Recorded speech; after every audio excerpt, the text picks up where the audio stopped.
I started to notice, oh, all of these people that I'm working with that seem to have everything, all of the luxuries and all of the money and the fame, and that a lot of them were deeply unhappy. So it was like this outward, abundance, but this inner poverty. And I started to look at that and wonder, why is that?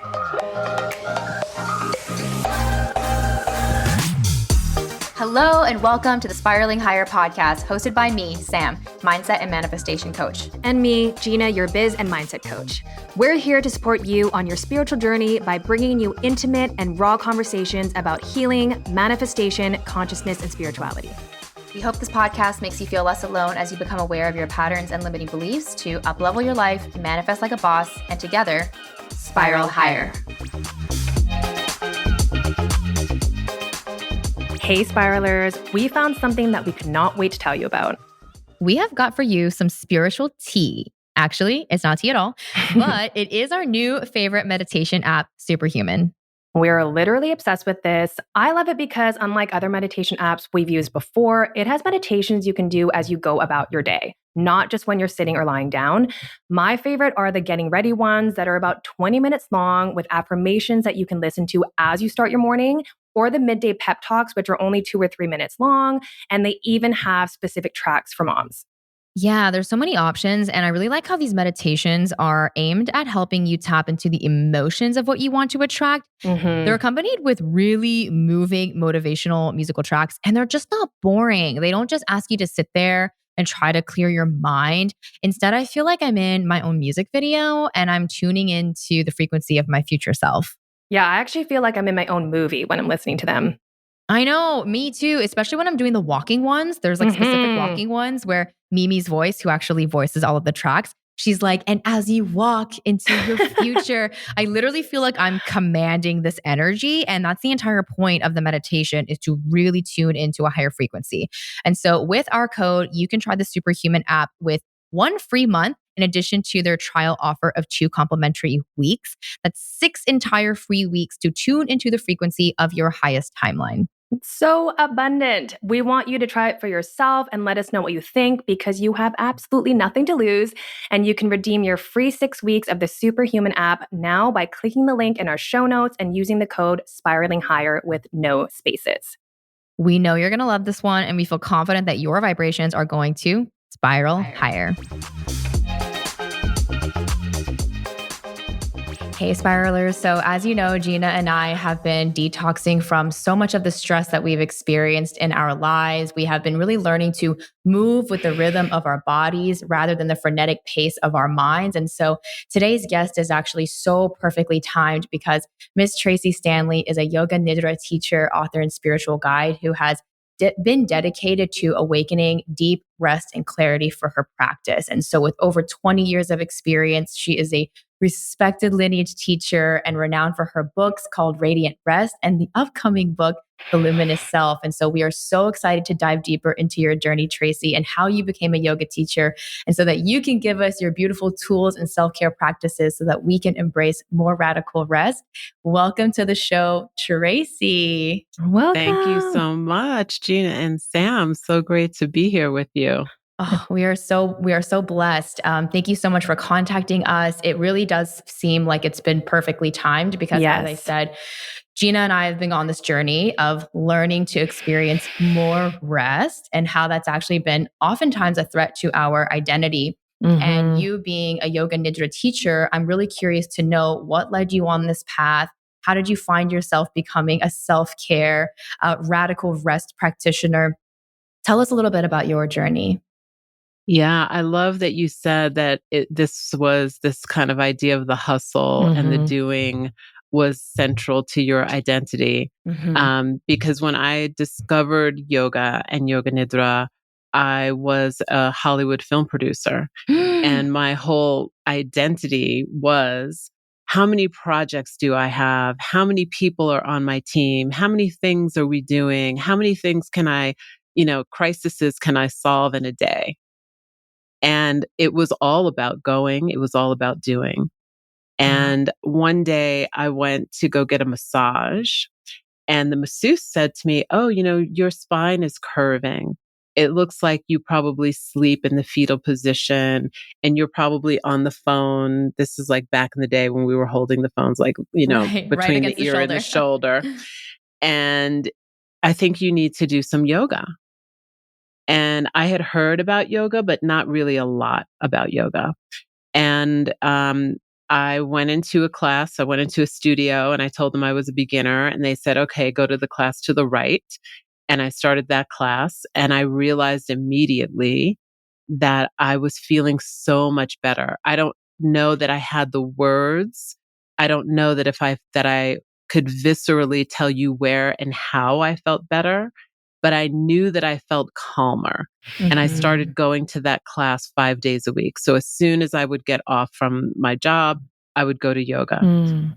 And then at some point, about 5 years later, I went to a class and the person who was leading the class told us all to lay down. And I thought, well, why are we laying down? We haven't done any yoga poses. Like, is this it? Like, what's happening? And before I knew it, I was floating in this liminal space that felt like this place of dream time, but I was awake. And then I think I kind of lost consciousness at some point, probably fell asleep. And then the next thing I knew, I heard the person saying, "Okay, wiggle your toes and start to breathe deeply." And I was like, wait, what just happened? Like, where did I go? But I realized that I felt like something in me had been revealed. Like there was this kind of inner peace that was there. It wasn't something that the teacher did. It was just something that happened because I was still and because I was being restful in this supine position. And so I fell in love with Yoga Nidra.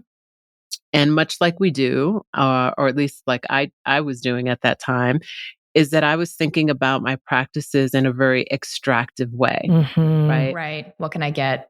Exactly. It's like, oh, I do yoga so I can feel more peaceful. Yeah. I'm going to start doing this Yoga Nidra practice now because I'm realizing that when I do this practice, I feel more rested and I'm working 16-hour days, that I can practice Yoga Nidra for 20 minutes and I can feel refreshed and recouped on my sleep. And that was really how the beginning of my journey started, is that I had this simultaneous yoga practice, Yoga Nidra practice, and I was a high-level executive in Hollywood. So that's how I started until the more of the revealing actually started to happen. And then it was like, oh, wait a second. I'm so much more than what I think I am. I'm not my job. I'm not the number of movies that I'm making. I'm not the A-list star that I'm throwing a party for tonight. I'm not any of those things. Yeah. My favorite hero's journey is actually very reminiscent of your story, where it's very outwardly and traditionally successful. It's very glamorous, but on the internals, there's a lot of chaos. There's a lot of misalignment. There's a lot of feeling unfulfilled, even though everything is looking glamorous and fun and fabulous on the outside. And so I would love for you to kind of tell us a little about what were some of the telltale signs that you were out of alignment? How did you even begin to realize that maybe you weren't living in alignment? Because to some people, they may have a long journey before they realize that they aren't living their purpose or that they aren't feeling that deeper part of themselves. What sort of, I know you had the massage, but was there any sort of other inspirations that helped you sort of realize that there's a deeper calling, there's a deeper wisdom that I'm not tapping into? Yeah, I mean, I think that, the massage was the thing that got me to the yoga class. Right. It wasn't until I actually started to practice yoga diligently and every day that things started to soften. I would say like the personality that was kind of concretized over the true self started to soften. And then my eyes started to become more clear. And, I don't know if this happens with everyone, but it definitely happened with me, is that I started to notice, oh, all of these people that I'm working with that seem to have everything, all of the luxuries and all of the money and the fame, and that a lot of them were deeply unhappy. Yes. So it was like this outward, abundance, but this inner poverty. Yes. And I started to look at that and wonder, why is that?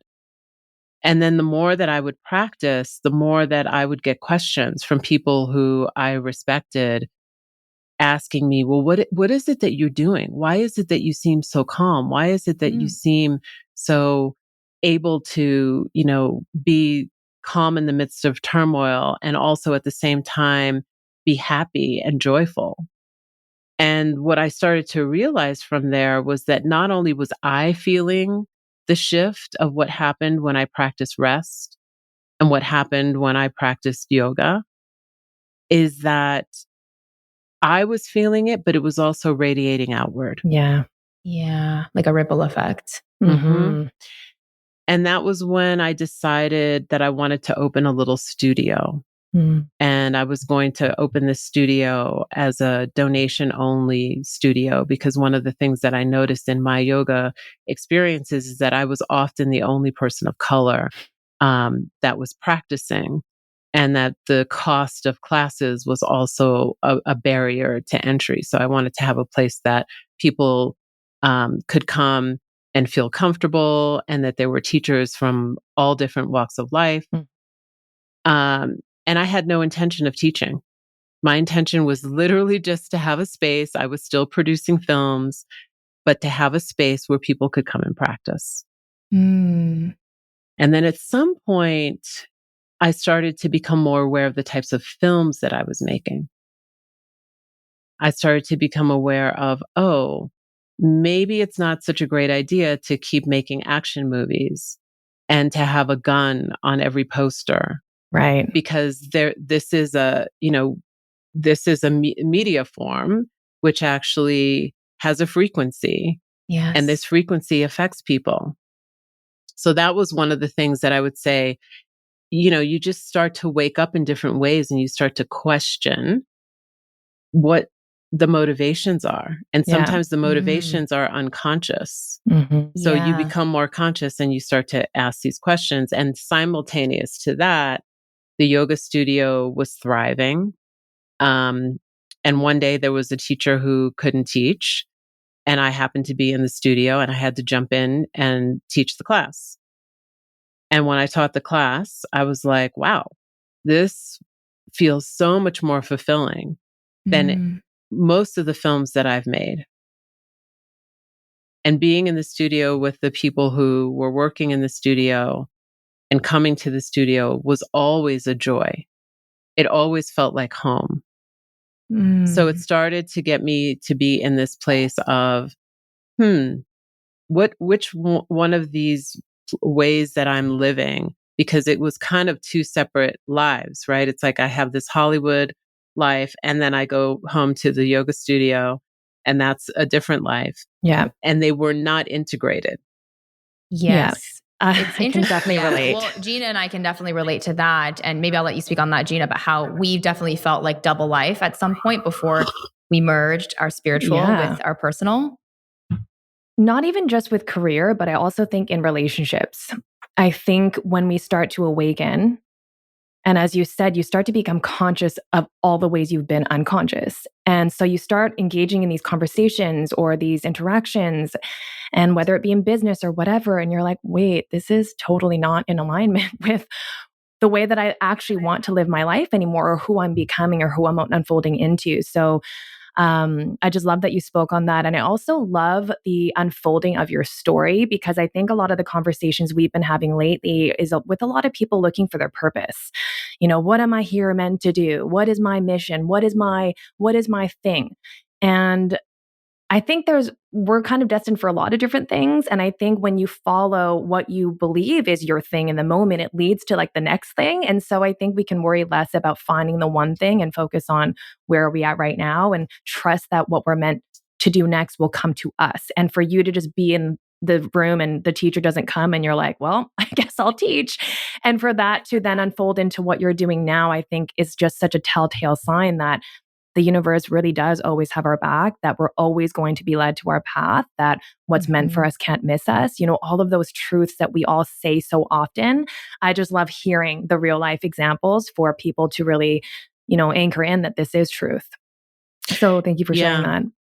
Thank you for speaking to that. I think for me, it was also this question that because there were two disparate lives, that I really got to look and say, okay, what feels life affirming and what doesn't?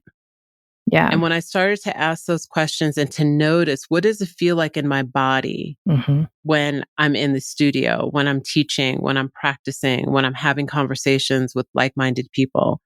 And what does it feel like in other spaces when I'm sitting in a conference room at a talent agency and everyone's talking about things that don't really matter? Yeah. Right. And so I just started to follow what was life affirming and to really feel into what does that energy feel like? What does that frequency feel like in my body? And be able to recognize that so that when I walk into a room, even if it is with another producer or a talent agent and I feel that energy, then I can say, oh, this is somebody that I want to do a project with. So I had that experience with like Forrest Whitaker and Tim Bowie, is that that was like a group of people where we were all on the same vibration and we all wanted to do the same thing in a film. And that was like a life affirming experience. Wow. I actually love that you said, does this feel life affirming or not? Because it actually parallels a question that I asked myself, which is this loving or non-loving? And it seems that when I pose that question, I always immediately know the answer, because when I ask myself something like, is this the right thing to do? Or like, should I do this? Then I just get stuck in a tornado within the mind. But when I ask myself if it's loving or affirming, like you said, it seems very clear to me. And I just also wanted to reflect back some of the beautiful gifts that you reminded me of yoga, because I've been a devout practitioner for about 8 years. And life before yoga almost felt like sleepwalking through life. I almost felt like, who was making the decisions? Like, who was actually controlling this body of mine? Like, I wasn't even there. But for people who are listening to this podcast who maybe don't have a really strong relationship to yoga, or maybe have never even tried it, I would actually love for you to explain a little bit more in depth about Yoga Nidra in particular, because that's a bit more advanced yoga, I would say. So can you actually dive a little bit deeper into that? Yeah. I mean, the first thing I would say is that I don't know if I think the understanding of Yoga Nidra might be advanced, but I actually feel like it's really wonderful for beginners because anyone can practice Yoga Nidra and have a very deep and meaningful experience, even in the first class, which is what happened to me. I didn't know anything about anything. I laid down, followed the instructions, and was like, whoa, what just happened? So Yoga Nidra, we can think about it in 3 different ways. So the way that we mostly hear about it and think about it is that Yoga Nidra is a technique of deep relaxation, right? It's a technique where someone asks you to lie down and the teacher generally is guiding you systematically through the body in like body rotation, where they're asking you to systematically relax parts of the body. And they're asking you to notice the breath. And you may be even asked to count backwards, right? And as you count backwards, you bring in a little more softening to the body, a little bit more releasing of the thoughts. And at some point, we just allow ourselves to kind of float in this space between being asleep and being awake, or being awake and being asleep. But yet we still keep our consciousness awake and aware to hear the instructions, even though the physical body might fall asleep. And so the practice of Yoga Nidra, in my experience, has just allowed me to wake up to my life. Yeah. You mentioned this idea of sleepwalking. It allows you to wake up to where you have been asleep, because most of us, a lot of us, are asleep at some point during the day. I mean, how many of us have ever driven to the supermarket and don't remember how exactly did we get, oh, we're here already. How did anybody ever have that kind of zone out feeling? All the time. Oh, absolutely. Yeah. I'm like, the programming drove here. Right. It's like, that's right. And so, Yoga Nidra, using that same metaphor, is really an upgrade to the software. It's basically saying, okay, let's upgrade so that we can stay awake and aware, but our consciousness is awake and aware, but the body now gets to rest. Yeah. There's no other practice where you can do that. It's actually so fascinating to hear your explanation of Yoga Nidra, because Gina and I have actually been practicing this without calling it Yoga Nidra. We've both been doing these really profound somatic meditations, which do involve us actually putting the body at a complete somatic surrender. Essentially, there's a complete restful nature to what the body's positioning is, and the mind is at rest, but the consciousness is active. And I just think you did a beautiful job of explaining that. And I think for anyone listening, this is completely and totally doable day one. You don't need some crazy flexible back to do this, which, by the way, I have so many objections to the way that the Western world has, used yoga to try and sell things. But thank you so much for explaining that, because I didn't realize that what we've been practicing, Gina, actually is Yoga Nidra. Yeah, I was telling Tracee before we started recording that I've been doing these for a while because I have used to really suffer a lot from insomnia. But I would say even in my breathwork practice, I'm a breathwork facilitator, and I feel like what I guide people through is very similar too, where you are just giving your body that true rest.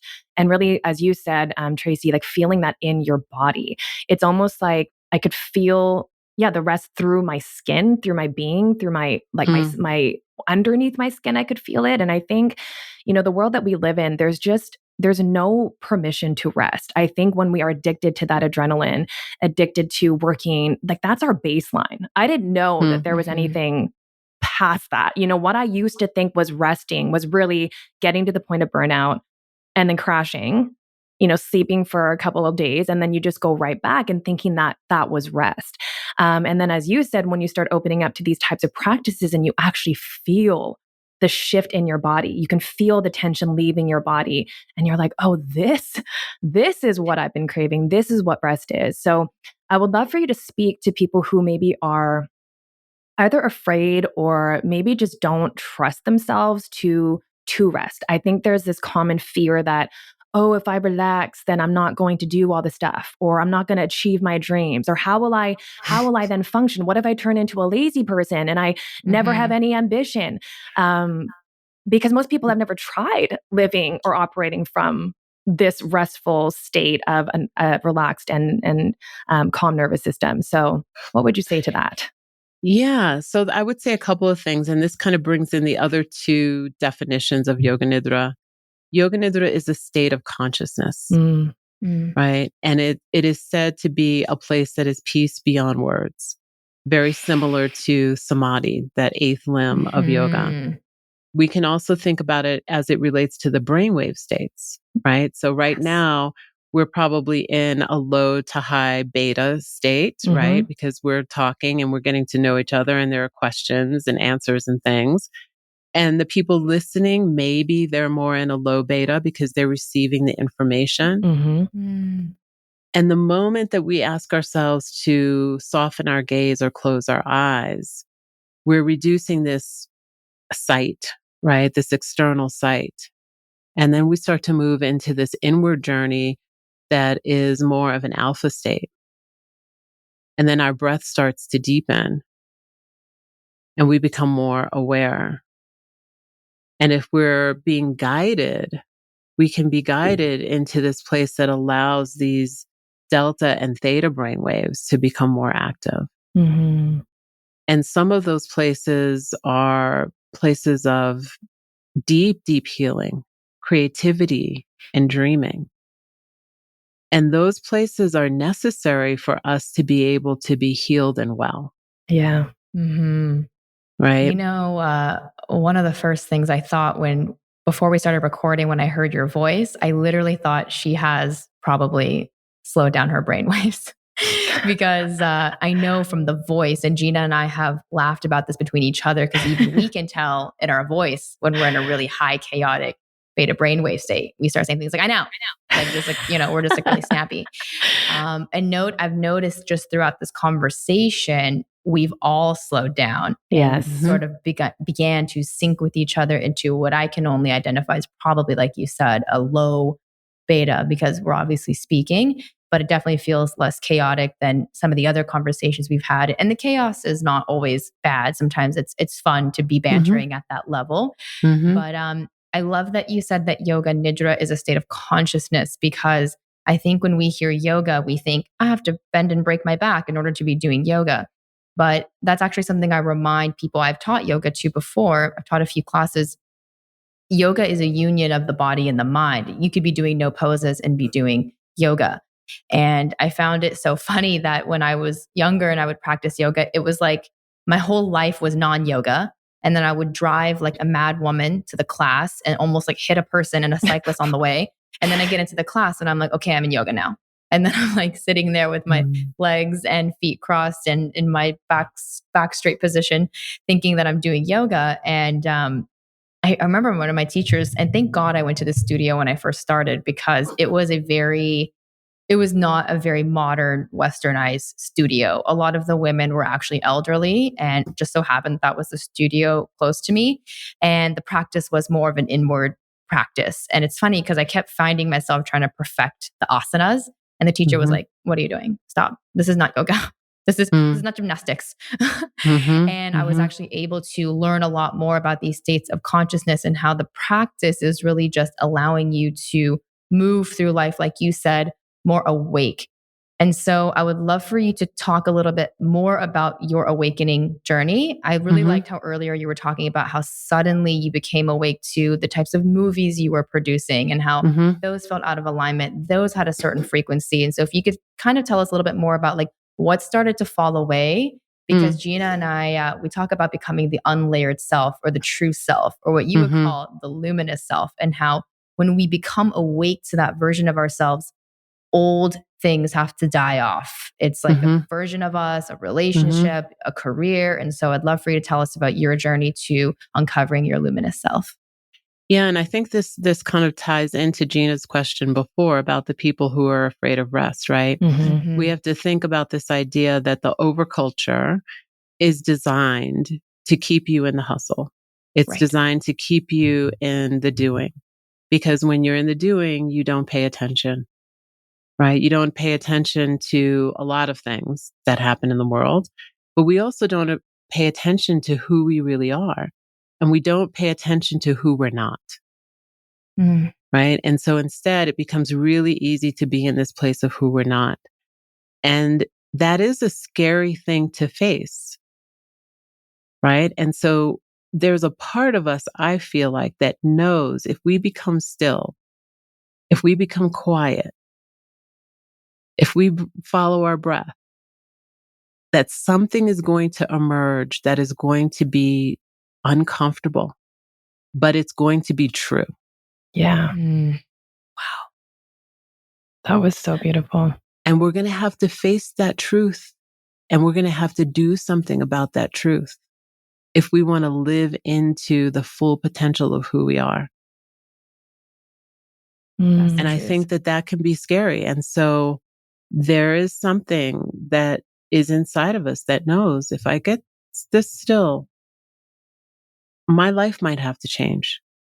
I might have to start cutting some things away. I might have to start cutting some people away because I'm going to have to create spaciousness to receive all of the abundance that is going to come my way, all of the beauty that's going to come my way. And I'm going to have to face this discomfort and this pain as part of my journey. Yeah. What's interesting is that we don't want to change because we don't want to be uncomfortable, but like you're already uncomfortable, like you're already unhappy. So many of us are already under so much pressure and we're so afraid to change because of how we might feel worse. And it's kind of a funny place to be because you're not aware of how bad things are. You think where you are is better than this other place where you are more at peace and more with light. And, you know, a personal share from me and what I've been going through is definitely resonating with what you're saying around being afraid of our own light. So I would love for you to share, why are we so afraid of our light? It's an interesting journey for me. I've actually had no problem accepting my shadows. I can love my shadows, my dark wounds. I can love them all day long. But as soon as it's time for me to tune into my light, my gifts, my luminous self, it's been a challenging journey. So have you ever struggled with that, or what can you speak to for someone who's maybe shying away from their light? Yeah, I mean, I would say first, and one of my teachers used to say this, that you don't want to get to the place where the pain of not changing is greater than the pain of changing. Right? And I do think that we have been conditioned to believe that we're not worthy. Yeah. Yep. We've been conditioned to really reject our birthright of shining our light. Because when we shine our light, it can be dangerous. You know, I write about this in my new book, The Luminous Self, about how when I was a young girl, I was bullied for being different, bullied for being in advanced classes, bullied for wearing glasses, bullied for all the things. And so what happens when you are taught a lesson, right? You receive an impression that being different or being successful or shining your light or being your unique self isn't safe. You start to become invisible. You start to become small. You start to conform to what everyone else is doing so that you can kind of just blend in to be safe. And I think that we all, and I think we all have a little bit of that in some way or another, that we mold ourselves into some other form and then we forget who we are. And that's why it's a self-remembrance. And that self-remembrance really is going to require you to go through some of the painful pieces. You know, I mean, I can give you an example of a revealing, because Sam, had asked about that. And this is just a very simple story, but there's a practice in yoga philosophy called vichara, which is this practice of deliberation where you kind of take a moment and revisit it how many times it may have happened in life. And there was one time just before I was almost done with producing films, where I realized, I was like, oh, there's this voice inside of me that is always telling me that I don't have enough time, that everything has to be a rush. I don't have enough time. Even if I look at the clock and I see I have plenty of time, there's something inside of me that believes that I don't have enough time. At the time, I did not have the vocabulary to call that urgency, but what I would call urgency. So everything was always done fast. Everything was multitasking. Part of my identity was the fact that I could multitask and get all these things done and run all these teams and do all the things. Yeah. And then at some point that one day, I was like, why do I feel like I have no time? Like even just sitting here, relaxing, quote unquote, I feel like I don't have enough time. And so I started to do this practice of deliberation. And I went back in time. Okay, when was the last time that I felt like I didn't have enough time? And I kept going back. Okay, when was the time before that? Time before that? Time before that? And this process took about 2 weeks for me to do. And I would journal each time I would remember a moment of not feeling like I had enough time. And then I got to this point when I was 5 years old.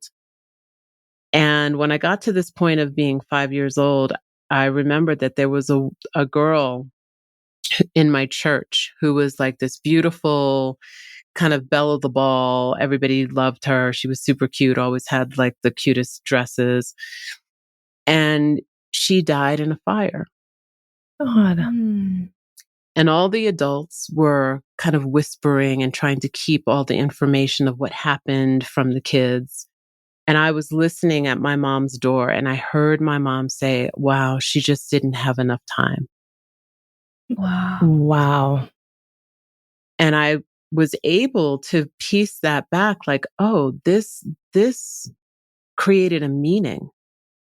This impression, which we would call in yoga a samskara, created this impression, which created a belief. And that belief has been with me that I don't have enough time. And that belief has been reinforced by the overculture that continues to tell you, you don't have enough time. You're going to be behind. You're going to miss out. Last chance to sign up. Right? And that we've incorporated this kind of thing into so many things that we do, whether it's marketing, whether it's, I'm not going to go to the party because I want to rest. And then a friend says, oh, but so-and-so is going to be there. And it's like, oh, okay, well, now I have to go because I feel like I'm missing. And then we deny our own truth. Yes. So I just wanted to use that story as an example of how something can be running unconsciously in the program, as you said before, Gina, without us even knowing. It's like there's a tab open in the background that's sucking all of the energy off of your battery. And you don't know that the tab is open. Quickly interrupting this episode to talk about an exciting opportunity to work with both of us, our new 6-month coaching mastermind, The Unlayered Self. Gina, tell them what's happening. Together, we'll be working through the layers of self-worth, self-doubt, fear and anxiety, money trauma, nervous system dysregulation, social conditioning, generational trauma. The Unlayered Self Mastermind is truly unlike anything you'll ever experience. We literally created a container that features every single tool and practice that has ever helped us uncover our own unlayered self. Everything we learned to shed self-doubt, fear, guilt, and shame. And we had to spend collectively over $500,000 in personal and spiritual development to now teach you what we embody. The Unlayered Self is a high-level mastermind that offers one-on-one coaching with both of us, group coaching, 2 in-person retreats, and an intentional community. You can get all the deets by clicking the link at the top of our show notes. We begin the journey on September 12th. Let's get back to the episode. It's actually wild that you use the metaphor of the tabs, because in my coaching programs before, I said, you are a browser and you have 1,000 tabs open. And your computer is literally shutting down. It's actually functioning as best as it can with the 1,000 tabs you have open. But I want to bring us back to a blank desktop. We're going to take all the applications and the random screenshots and downloads you have all over the desktop. We're going to cancel all the tabs so that you can just be. And I love that you said that you were able to trace this back to 5 years old. And subsequently, you said that it was reinforced by the overculture, because all of us have impressions or receive impressions as children. This is what a lot of my work is based on. And we don't experience any challenges to those impressions because they usually are in alignment with, like you said, the overculture. And then this becomes a part of our personality. And then, as Gina would say, our personal reality. Now, this is just who we are. This is our way of being. And it can take, it's unfortunate that it takes so much suffering before we change it. But as Gina and I always say, like, pain is never without purpose. And pain is always actually asking you to look within, because if things didn't hurt, you would never ask why. You would just keep going. And so I'm actually curious, do you still produce films, or when did that actually stop? So I stopped producing Hollywood films about 10 years ago, right? And I have other projects that are around in my field that have nothing to do with Hollywood, but have a lot to do with consciousness and have a lot to do with media. Ooh. Amazing. Yeah. And, I would definitely agree with what you said. Discomfort is really the portal to awakening. Yeah. And when we're practicing yoga, that song that you hear that's playing on your computer that you can't figure out like where it's coming from, and then you have to go into the finder and start to force quit things. Yes. That's basically what yoga is. Yoga is that song that's playing in the background that suddenly becomes audible. Right. That you can't ignore. You can try to turn the volume down because you need to get through this next thing, but it's still there. The next time you turn the volume up, it's going to be there, and it wants you to find yourself. So I really feel like these practices are, they are life affirming. Yes. The practices themselves are life affirming. Absolutely. I'm actually kind of curious, obviously, Yoga Nidra being a staple in your practice to live from the state of consciousness and practice self-care. Are there other self-care tools that you're using to live with a bit more grace right now? Yes. I have a chanting practice. I have a meditation practice. I practice in nature. So nature is a big part of my practice, of my life. I would say that yoga is a ritual. It's a sacred ritual, and it is a life ritual for me. I practice many rituals, and I really feel like, you talked about this earlier, Sam, about going into the yoga class and being like, okay, now I'm in yoga. Yeah. Yeah. Right? Yoga is life. Yes. Yoga is how you live your life. If we're really weaving those yamas and niyamas, which are the ethical principles of yoga, into our life, it doesn't matter if you ever do a pose. It really doesn't. Right. The asana is this kind of place of support. It's what is supporting you. It's funny because Gina has said to me so many times, like, I can't do yoga. And I'm like, everyone can do yoga, because I've tried to help you remove the obstacle of thinking that you have to be an asana queen, right? Meaning that you have to do all these balance poses. I said, those are really just cherries on top of your practice. You really can just lay there and breathe. And you can be doing it not even in a class. You don't even need a yoga mat. And I think that's what's been so beautiful about my yoga mastery journey, is that I'll never master it, but I thought that I would master all the poses when I began. And what's funny is that was actually a narrowing perspective, like starting broad and then getting really narrow. And it's actually been a reverse process where I was narrowly focused on what happens in the classroom, but then yoga became much broader than that, a way of life, how I move from one thing to the next thing. What is my state of consciousness as I do this? Is this life affirming? Is this loving?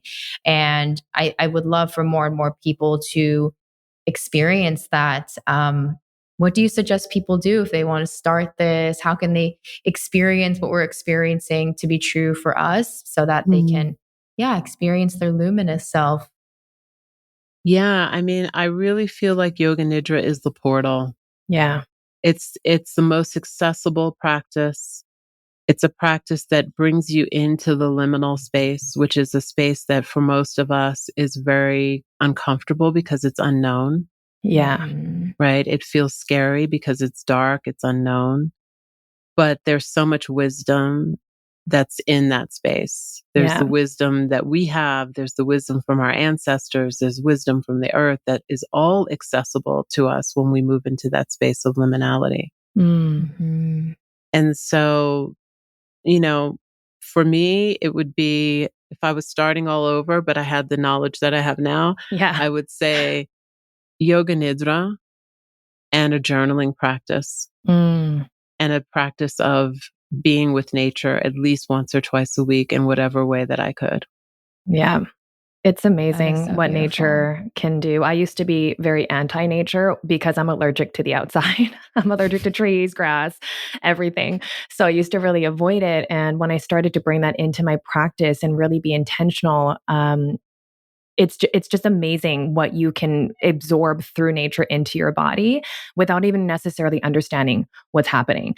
And I think when we talk about being silent and getting quiet and getting calm, I think so many of us are chasing our tail trying to find the answer. Like, what do I do next? Is this the right thing? Should I do this? Should I do that? And so many people are looking for the answers.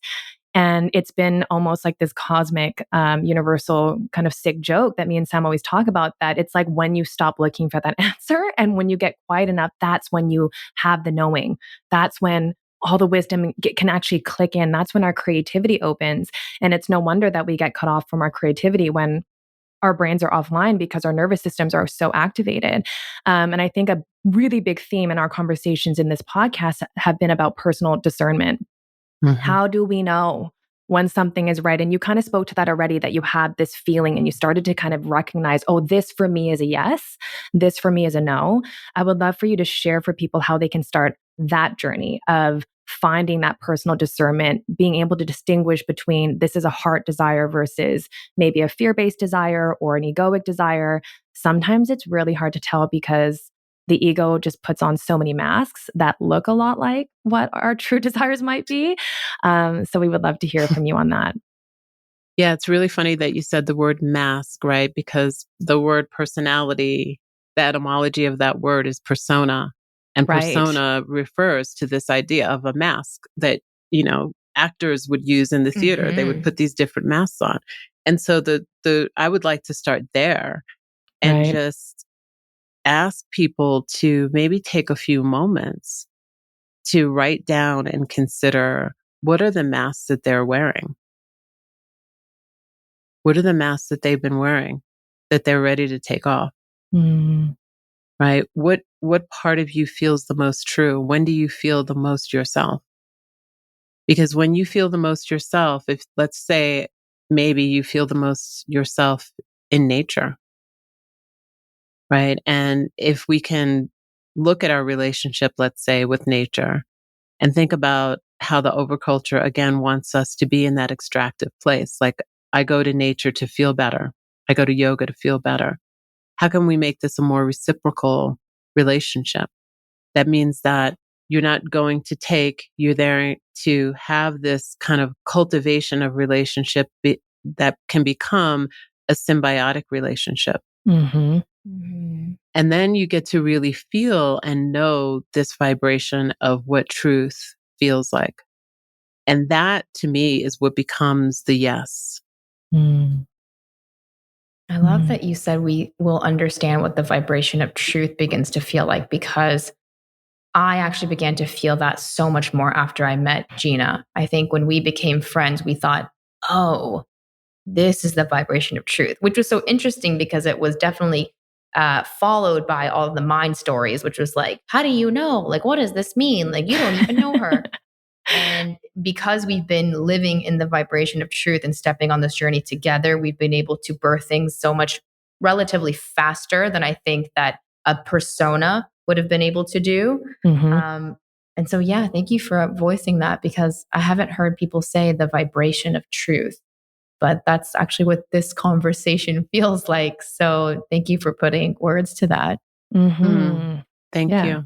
Thank you. And yeah, I think the what you said earlier too about the personal discernment, that is one of the biggest gifts that can come from our spiritual practice. Yes. Yeah. Yeah. Absolutely. I want to get a little woo-woo because we've been talking about the liminal space, that space where you said your body is asleep and your consciousness is aware. And I think that for any of us who have had these really deep meditative experiences, that's where weird shit happens.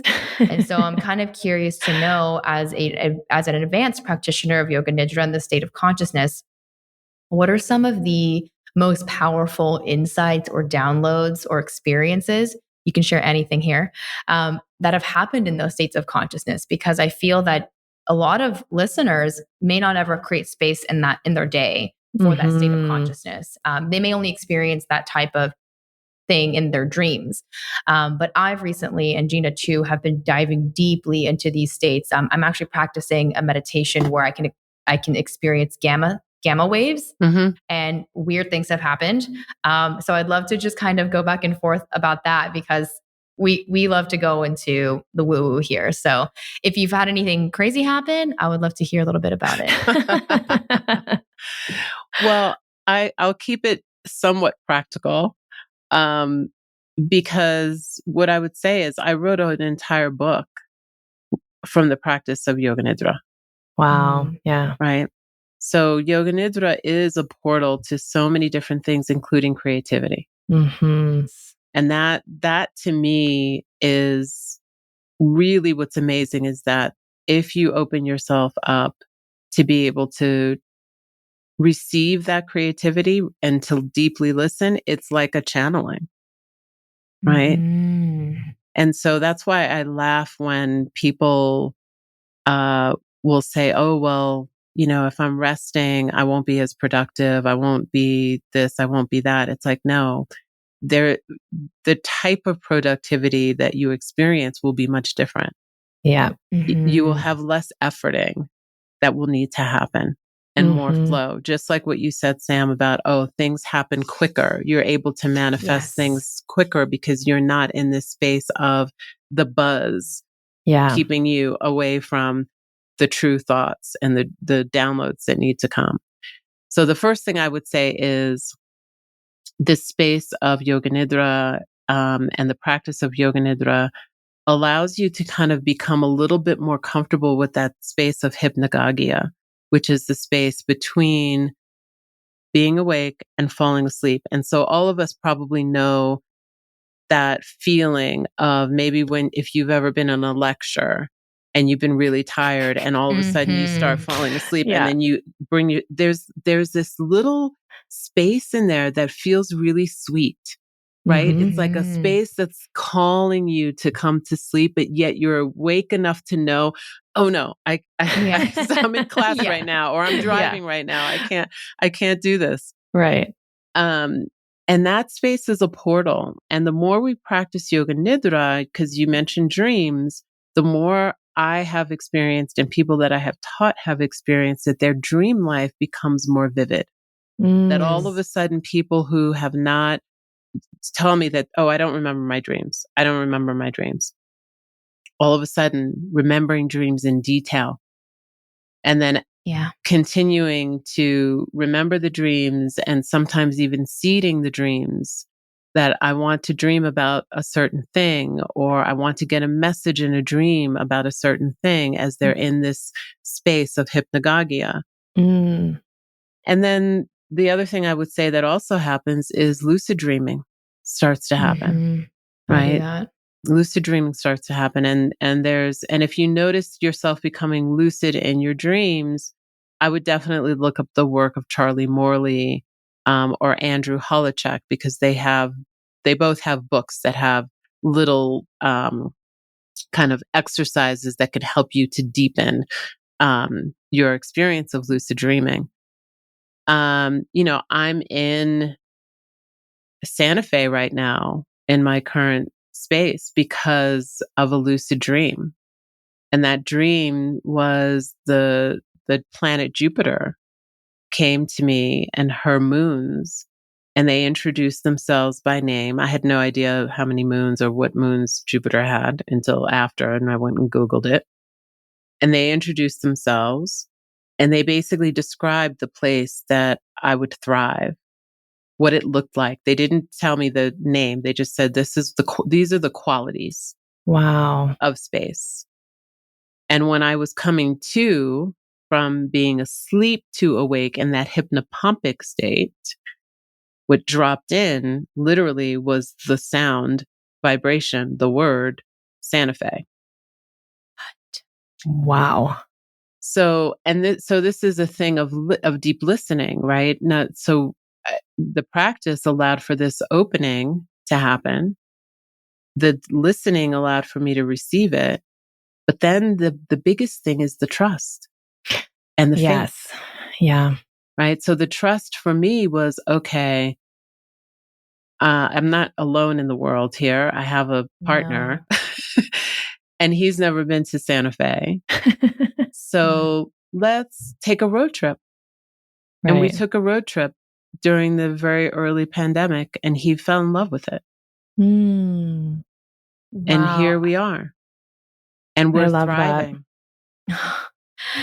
You know what? I wonder, I'm so curious now about your astrocartography too, because I'm very much into that and the planets and all the alignment there. But I bet if you should look afterwards and let us know. I have. What does it say? Which line goes through Santa Fe?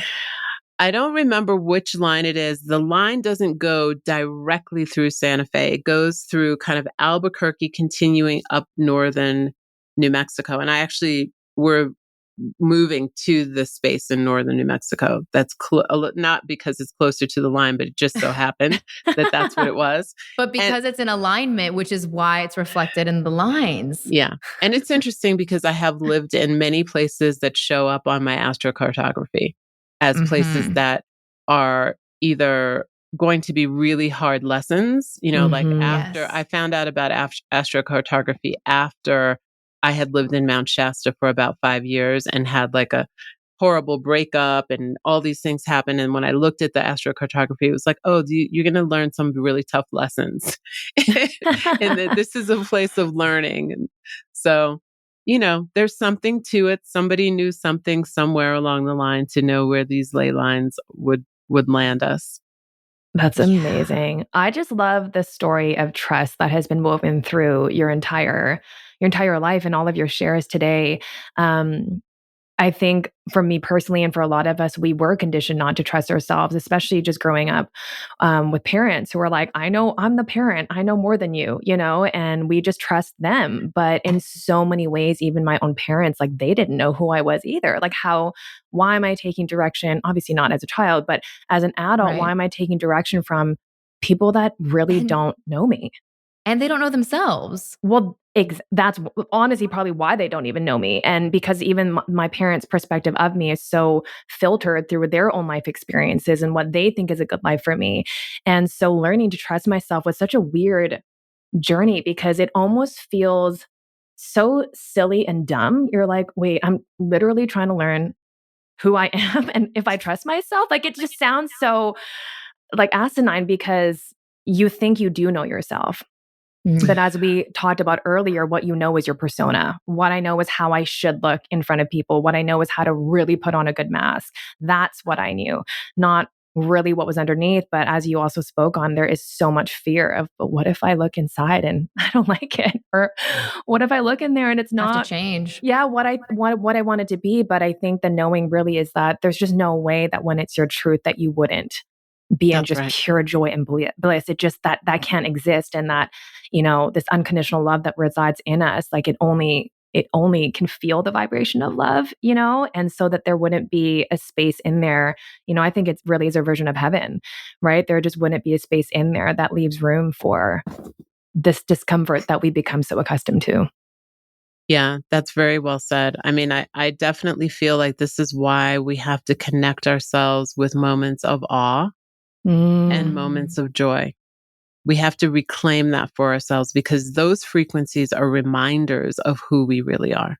They're a reflection of who we really are. They're a reflection of truth. And the more we can attune to that, the more we'll recognize it when it's present.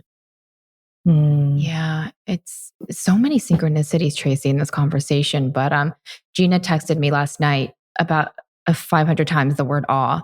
Like, I'm just in such a state of awe. You did, remember? You were like, you said, I'm just filled with awe and I'm just in a state of awe. And like, honestly, everything is so awe-inspiring. You said that like 400 times. I did. And I forgot about that. I jokingly said, welcome to the light side. And to which you said, thanks. It's really nice to be here. And I said, you've been here before many times because like you said, those vibrations are reminders of who we are. And so, oh my goodness, there's so many things you said actually that have just completely and totally amazed me because I was talking with my meditation practitioner before this and the brain waves and the inner poverty, everything has been really just divinely aligned in a way that I know that only something greater than us could have orchestrated. And so absolutely, I am so grateful. And I know that everyone listening to this could feel the truth the way that I did. I felt my body just sinking into the truth. And we've only ever said this for 2 other episodes since we've been recording, but we'll tell listeners to really listen to this episode with your body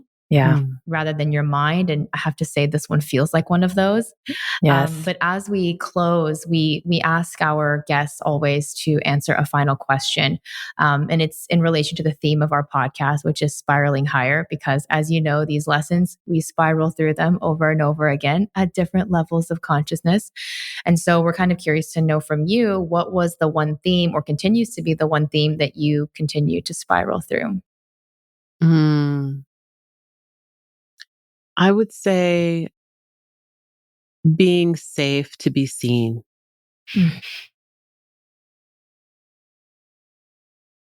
I feel that. That's the one. That's the one. I can relate to that one too. I think that's my recurring one. And so how does that journey show up for you in your life, and how do you respond to it now, I guess, versus before? Yeah, I mean, I've done a lot of work. Otherwise, I wouldn't be here even talking to you right now, to be honest. Right? Because I could have had all this understanding. I could have all this study of 28 years of yoga and Yoga Nidra and never shared it with anybody.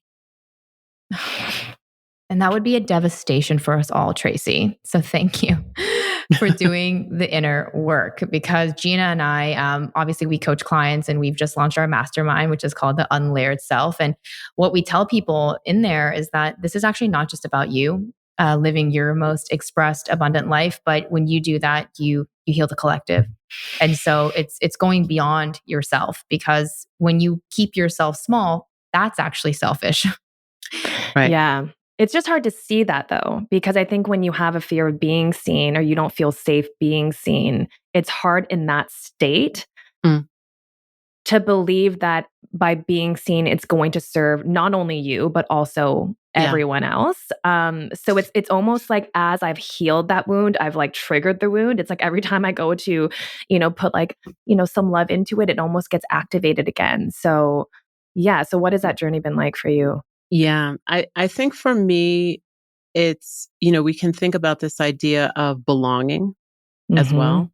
And for me, it has been really important to create communities of belonging. And I did that, in 2001 when I opened that first yoga studio, when I had no intention of teaching.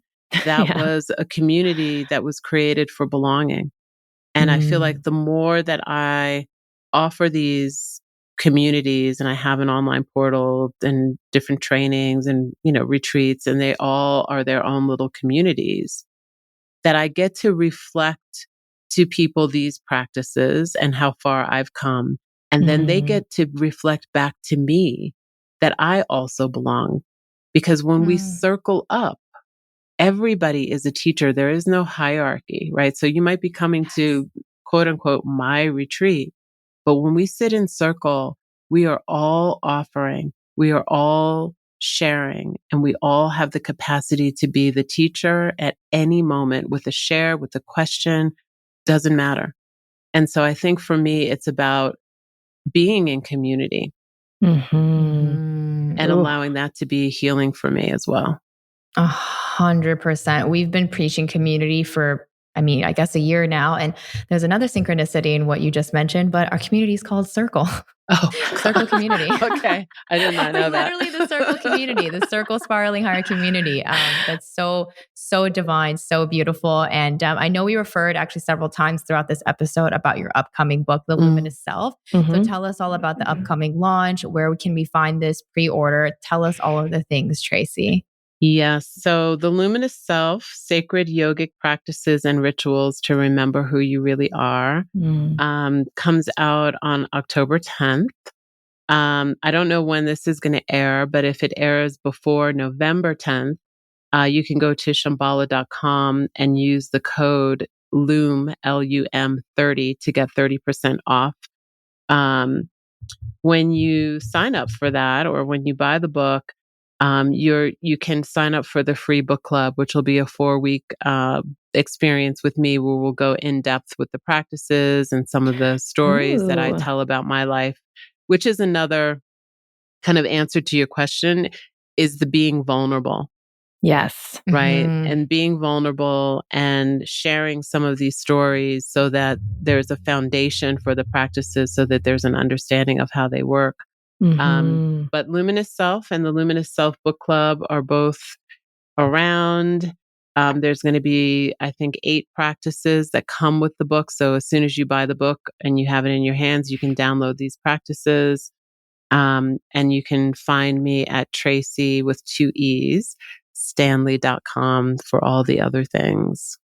Amazing. Cannot wait to get that book. Yes. And we'll definitely be putting that link in the show notes. So for anyone, this will obviously be aired before November. So anyone listening right now can go to Shambhala, and we'll mention the code again in the show notes that you can get 30% off. And then like Tracee said, join the free book club, get your 30% off, and hopefully integrate these beautiful practices into your life so that you can live a bit more grounded, more aware, more awake to your luminous self.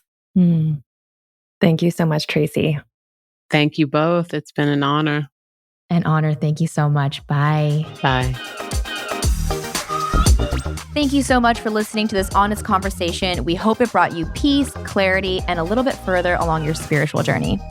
If you loved this episode, it would mean the world to us if you left us a 5-star rating and a review so we can bring you more conscious conversations, spiritual topics, and guests. And we lovingly invite you to join our free Spiraling Higher community by clicking the link in the show notes to continue this healing dialogue and share with us how this episode impacted you. Come on in, introduce yourself, and meet your conscious besties in a safe space for healing conversations between us and other like-minded people on their healing journey. Here's to Spiraling Higher.